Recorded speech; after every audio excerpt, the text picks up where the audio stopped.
Assalamualaikum warahmatullahi wabarakatuh. Jumpa kembali dengan OCM Channel. AHY lantik 313 Kiai Langgar. Safari politik yang dibungkus agama.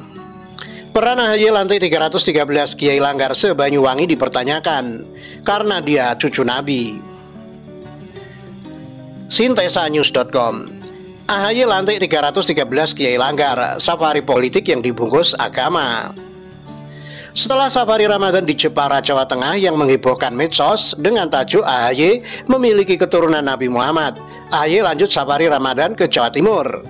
Di Jawa Timur, khususnya di daerah Banyuwangi, Minggu 24 April 2022, Ketua Umum Partai Demokrat Agus Harimurti Yudhoyono atau AHY disambut partisan Partai Berlambang Mercy. Belum selesai, netizen 62 dihebohkan dengan pernyataan Kiai Haji Dr. Andes M. Asyari SH MSI, pengasuh Ponpes Darul Hikmah Jepara, bahwa AHY masih punya darah keturunan Rasulullah. Kini AHY melakukan manuver politik dengan menggandeng Kiai Langgar atau Kiai Musola. Jumlahnya ada 313. Ada apa dengan angka 313? Bungkusnya rapi banget dengan jumlah 313. Angka 313 menunjukkan pada jumlah pasukan yang dipimpin Rasulullah SAW sewaktu Perang Badar yang tercantum dalam Al-Quran Surat Ali Imran ayat 13. Dalam perspektif Islam, angka 313 sangatlah menarik. Lagi-lagi AHY membawa bungkusan politik dihubungkan dengan Islam. Dalam tulisan kali ini, penulis banyak sekali pertanyaan tentang safari Ramadan yang dilakukan AHY. Kunjungan AHY ke Banyuwangi juga penuh pertanyaan, antara lain mengapa AHY mengemas kegiatan politiknya dengan safari Ramadan. Safari Ramadan hanya luarnya saja. Dalamnya berisi kegiatan AHY yang sudah mencuri start untuk kampanye Pilpres 2024. Dengan dalih silaturahim dan dialog kerakyatan, AHY memperkenalkan diri sebagai bakal calon presiden 2024. Apakah kegiatan AHY sudah dapat restu dari KPU, Komisi Pemilihan Umum, untuk memulai berkampanye? Ketika berkunjung ke Banyuwangi, AHY menerima banyak keluhan dari masyarakat, terutama kenaikan harga bahan pokok dan harga barang kebutuhan rumah tangga. AHY hanya bisa menampung keluhan warga miskin dan nelayan tanpa memberi solusi secara langsung. AHY hanya berjanji akan memperjuangkan nasib wong cilik. Perlu diingat, orang miskin dan nelayan sudah kenyang dengan janji-janji politik. Jangan ditambah lagi. Kalau ada keluhan dari masyarakat tentang tingginya harga sembako dan kebutuhan rumah tangga, paling ya diterima kemudian disampaikan ke orang-orang Demokrat yang duduk di parlemen. Apakah para anggota dewan dari Partai Demokrat mampu mengatasi permasalahan yang ada di masyarakat? Ada kejanggalan yang disengaja dari kubu AHY. Mengapa Demokrat merangkul 313 Kiai Langgar, kemudian AHY melantik Kiai-Kiai Langgar atau musola tersebut jadi apa? Kok ya manut saja Kiai-Kiai Langgar tersebut? Dapat fulus berapa ya? Apakah AHY ilmunya lebih mumpuni dari para kiai? Apakah pantas Kiai-Kiai Langgar dilantik oleh anak dari presiden yang banyak terbelit kasus korupsi?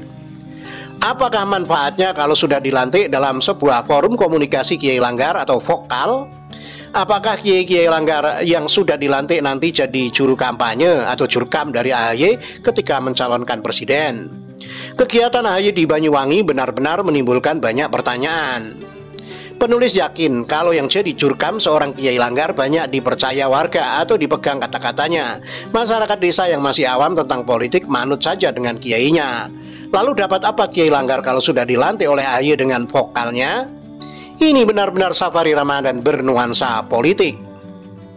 Baju dan pecis para Kiai Langgar sama. Tampak di pecisnya ada gambar mirip lambang Partai Demokrat.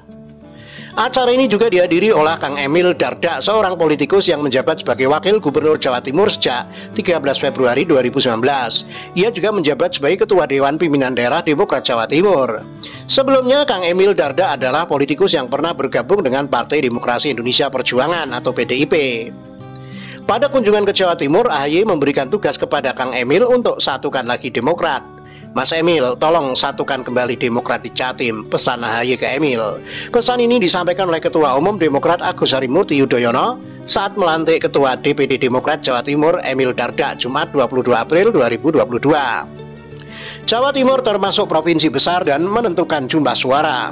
Kabupaten atau kotanya terbanyak, penduduknya besar, masyarakatnya dinamis, peluangnya terbuka, tapi tantangannya tak semudah itu.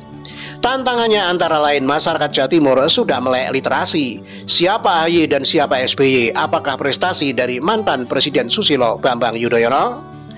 Ayo warga Jawa Timur jangan mudah terprovokasi iming-iming atau janji-janji dari Partai Demokrat. Kerja yang cerdas dan pilihan pimpinan yang pro rakyat yang bisa melanjutkan perjuangan dari Pak Joko Widodo. Pemimpin yang mirip dengan Pak Jokowi ada pada diri Pak Ganjar Pranowo. Rapatkan barisan untuk berpikir cerdas dalam kancah politik menuju Pilpres 2024. Hanya ada satu profil calon presiden yang pro rakyat, yaitu Ganjar Pranowo, yang jelas kerjanya dan jelas prestasinya. Ditulis oleh Nurul Azizah, penulis buku Peran AHY Lantik 313 Kiai Langgar se-Banyuwangi dipertanyakan karena dia cucu Nabi. Hops.id.